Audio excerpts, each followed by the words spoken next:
Всем доброе утро. Спонтанное включение. Эти, значит, гады, кабаны, они ко мне частенько приходят, я вот вставлю тут к вам ролики, но до этого все было нормально. А сейчас они пришли, значит, насрали мне и сожрали мои баклажаны.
У меня уже традиция. Примерно в 21:40-45 я выхожу к себе на балкончик тут, сажусь и шкерюсь. И вот в это время кабаны приходят из вот леска, который напротив у меня, и пытаются что-то тут есть. В общем, сейчас они гуляли, прям вообще активно. Они меня видят, они смотрят на меня, типа с таким лицом. Ты что тут делаешь вообще? Я сижу тихо, не рыпаюсь и снимаю их. В общем, каждый день. Сейчас там драка в лесу какая-то была. Какого-то кабана начали грызть ребенка. И эти испугались и побежали туда за мой участок. Страсти. Просто как сериал. Не иначе. Ну ладно, вы насрали здесь, да, как бы. Это вообще не впервые. Если походить по участку, много всего этого добра будет. Но насрали и насрали. Ну а баклажаны-то за что? Значит, есть единственные два куста, были единственные два куста, которые у меня нормально пытались существовать в этом мире. Это что? Это не улитка съела. Очевидно, тут откусано прям. М? Ну, ежики, а. Сейчас пойду смотреть еще, что съели. Я про баклажаны-то вам сказал, а дальше-то я не заметил. Они сожрали перец. Они острые плоды-то не стали есть, конечно, им не понравились. А все листики, все развилочки, все стебли-то все обожрали. Абсолютно.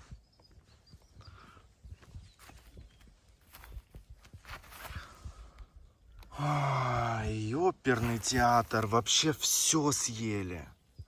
Вот валяется. Они на томаты покушались еще. Ну, томаты горькие же. Им не понравилось. Тоже вот объедено. Но не так сильно. Ну, ежики, ну вы посмотрите, какая была красота. Так, друзья, если у вас есть рекомендации, как защититься от этих гадов, дайте, пожалуйста, знать. Вот уж спасибо, навалили мне тут свеженького, конечно, добра. То есть пожрали и насрали. То есть вот так вот, да, где поели, там и навалили. Ну, зашибись вообще. Насчет диких кабанов. Я поискал в интернете и заказал гранулы специальные от диких животных, которые там как-то пахнут и отпугивают своим запахом диких животных, в том числе и кабанов. Они не придут только через дня 4, но огород надо защитить уже сейчас и желательно сегодня. Поэтому буду что-то сооружать из подручных средств. Я вообще не планировал сегодня этим заниматься, но выбора у меня нет, потому что иначе я останусь без урожая, а все мои труды по выращиванию помидор, перцев просто пойдут на смарку. В общем, я, конечно, почитал в интернете, что, там, не знаю, собака не поможет, они быстро привыкают, любые заборы они умело подкапывают, и вот только есть этот электропастух, или как-то так называется, условно проволока, да, которая под небольшим напряжением, и вот она обычно помогает. Ну, пока я такую точно не планирую заказывать. Забор по всему участку я себе сейчас позволить не могу, да и это долго. Поэтому буду что-то сегодня сооружать сейчас из подручных средств. Покажу, расскажу. Вот здесь у меня, как вы уже знаете, находится тот пострадавший огород. Здесь перцы, баклажаны, томаты. И уже эмпирическим путем я понял, что кабаны заходят вот с этой стороны. Здесь, конечно же, нет забора, это просто вот колышки, да, вот такие. На них натянута проволока, но скорее это для того, чтобы там виноград по ней вился, или просто показать, что здесь граница участка. Вообще в Португалии мало кто ставит заборы. И вот они оттуда, из того лесочка, приходят здесь и заползают. Ну, как я это понял, здесь все перерыто. И здесь находится дуб, с которого падают желуди. Здесь вот огромное количество вот их следов, всего перерытого. И вот тот самый дуб, который желуди скидывает. И здесь у меня тоже все под тыквами, арбузами, все перерыто. Следы преступлений, конечно же. И они у меня уходят, получается, вот туда дальше, доходят до соседского забора, и там тоже могут перелезть, хотя у них забор нормальный, но кабаны их по их территории тоже лазят.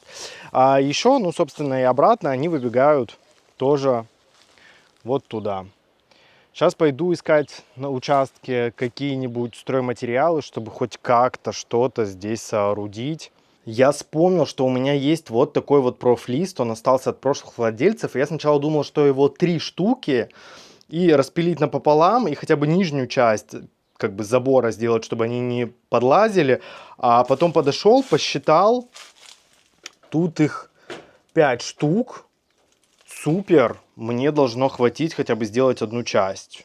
Ну и до того, как я посчитал количество листов, которые у меня есть в наличии, я вспомнил, что у меня есть еще вот здесь забор, какая-то сетка вот здесь, и на крыше там тоже лежит профлист. В общем, можно из подручных материалов что-то придумать и даже не распиливать. В общем, сейчас все замерю, ну и буду что-то придумывать.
Какой у меня план? Я сначала думал с той стороны закрепить, но, наверное, это будет ненадежно, потому что если они будут как бы выламывать его, то они выбьют его, а здесь все-таки будут вот столбики немножко хотя бы помогать. Расстояние между столбами 2 метра 10 сантиметров. Длина профлиста 2 метра 20 сантиметров. Идеально. Я считаю, что этот профлист просто ждал своего часа. У меня его 5 штук. Здесь расстояние между столбами больших. 1, 2, 3, 4, 5. Как раз таки. И есть вот маленькая здесь. Я его чем-нибудь прикрою другим. В целом мне мешает вот этот виноград и вот там один. Но я что-нибудь придумаю. Сейчас хочу просверлить по 2 дырочки в столбиках. И потом на саморезы все это прикрепить. Опять же, 80-20. 80% результата, 20% усилий. Хоть немножечко, мне кажется, это должно помочь. Я сходил за шуруповертом и понял, что, будет немножко сложно. Во-первых, у меня нету саморезов по металлу, которые сразу бы могли металл пробивать. А второе, а как, вот даже если я сейчас проделаю отверстие в бетонных столбиках, дюпеля туда вгоню, то как я потом попаду через металл в нужное отверстие? Да, и я могу запариться, все это вымерить, вот это вот все, но кажется, это будет, не 80-20, займет больше усилий, чем я планировал. Пока ходил за шуруповертом, увидел, что у меня есть проволока. Как и везде, все заборы здесь есть проволоки. Поэтому я думаю, что я сейчас проделаю просто отверстие в металле. Там, допустим, 3 в высоту внизу, в серединке, в самом верху. И примотаю проволокой этот профлист. Металлической. Должно помочь. Будет страшно, наверное, некрасиво, но я переживу пока. Виноград, конечно, мешает прям сильно. Сейчас сделаю примерку одного листа, посмотрим, что из этого получится. А если все будет хорошо, то продолжу.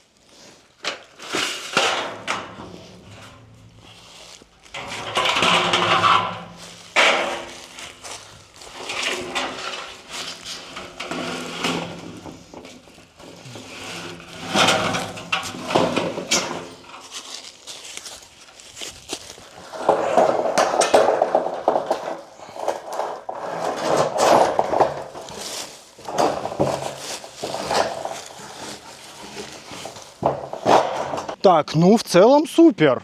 Нормально. Я думал, будет хуже, если честно. Но огонь. Хоть какая-то минимальная защита от этих бандюганов.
Ну что, я расставил профлисты. Сейчас все подровняю, заделаю все щели и дальше уже буду привязывать их к столбикам.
лист профнастила, потому что там все равно не хватает, есть зазубрины в некоторых местах.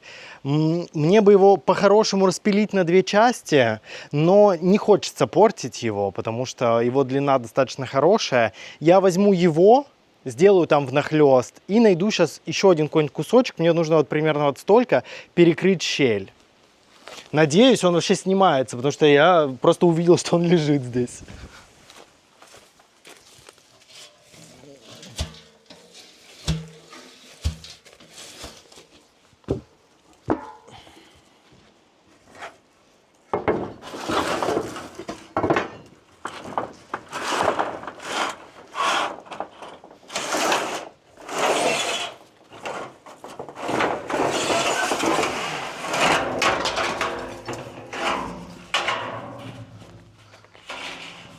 Супер!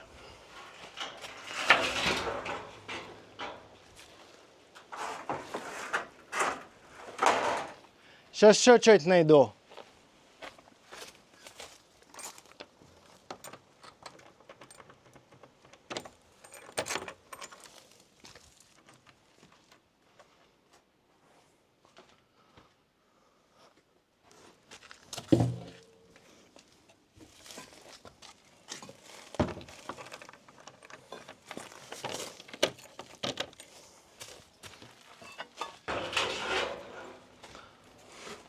Нашел какую-то деревяшку, в целом она по ширине мне должна подойти, поэтому буду использовать ее. Далеко в обход ходить не хочется, чтобы перекинуть здесь через забор и там заберу.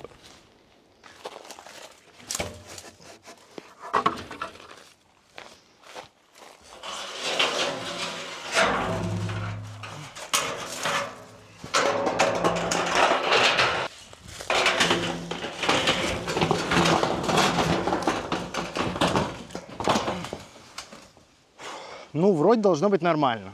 Но вот здесь вот все равно придется просверлить, потому что там незачем цепляться проволоки. Ну ладно, не страшно. Сейчас вот это все сделаю.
Не, здесь даже ничего прикручивать не надо, он вообще очень плотно.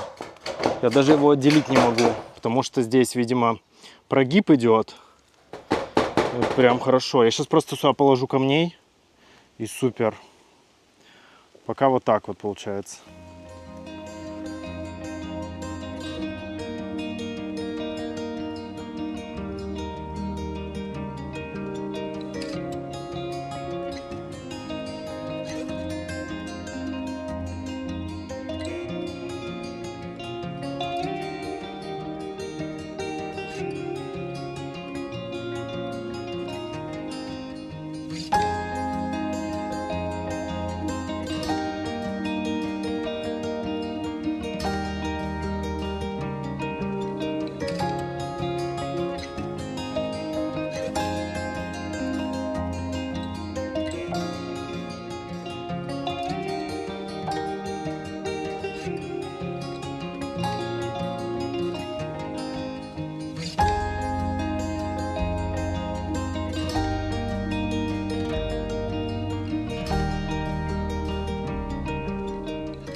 Я уверен, что кабанчики и вот здесь пробегают, то есть они спускаются вниз. И вот там, конечно, вход есть на мой участок еще, но на более нижнюю террасу заделать я его уже, конечно, здесь никак не могу. Ну, то есть у меня нет столько всего. Вот видно, мне кажется, даже, что вот здесь вот они пролазят туда, вот здесь пролазят, и там на самом деле лежат их следы жизнедеятельности, поэтому, в общем, все очевидно. Но еще, конечно, видно тропку их вот здесь. Ну, явно, что не человек здесь ползал. Я нашел деревянную такую фанеру, вот сюда ее положу. И, может быть, еще следующую прикрою чем-нибудь. А дальше там уже не пролезть, потому что там обрыв. То, что они здесь пролазят у меня и попадают на более нижнюю террасу, я подумал, что ладно, я закрою вот там вот лесенку, перегорожу ее, и они не смогут подниматься.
Я закончил.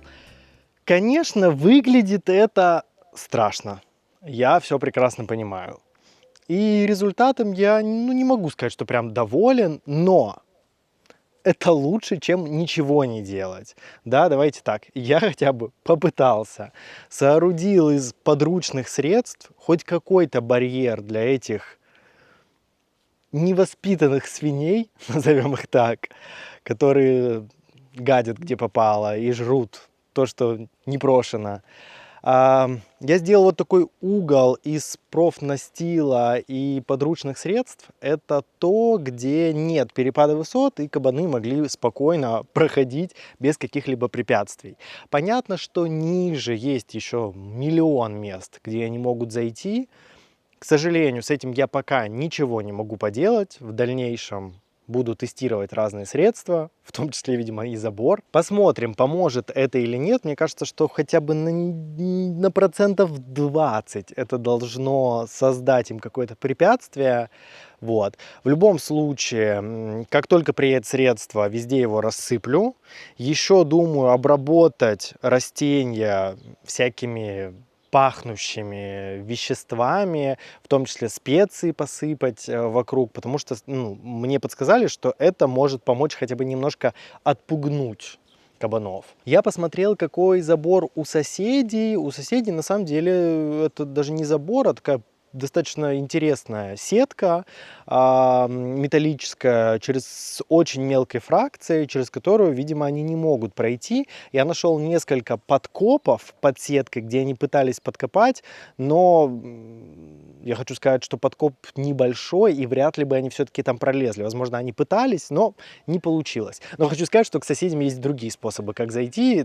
Как, к примеру, заходила соседская собака или я спускался, в общем, там миллион способов есть, но вот именно между нашими участками у них все-таки есть небольшой барьер. Ну что ж, время покажет, получилось ли у меня создать хоть какое-то препятствие для них, или тут по-прежнему проходной двор.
После зверского нападения кабанов на мои растения хочу немножко их сейчас удобрить комплексным удобрением для того, чтобы и стресс снять, и стимулировать рост, в том числе вегетативной массы для сильно пострадавших баклажанов и перцев.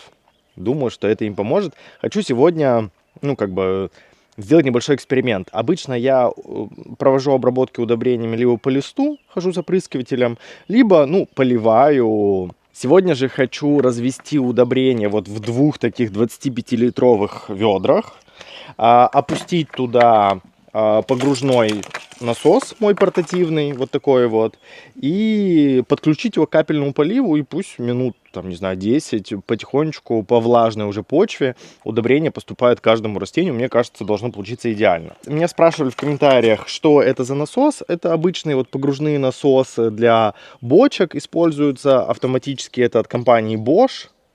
Мне очень нравится. У него здесь очень тоненький фильтр внизу, который вообще даже тину, муть, мелкие частицы не захватывает. Мне кажется, супер.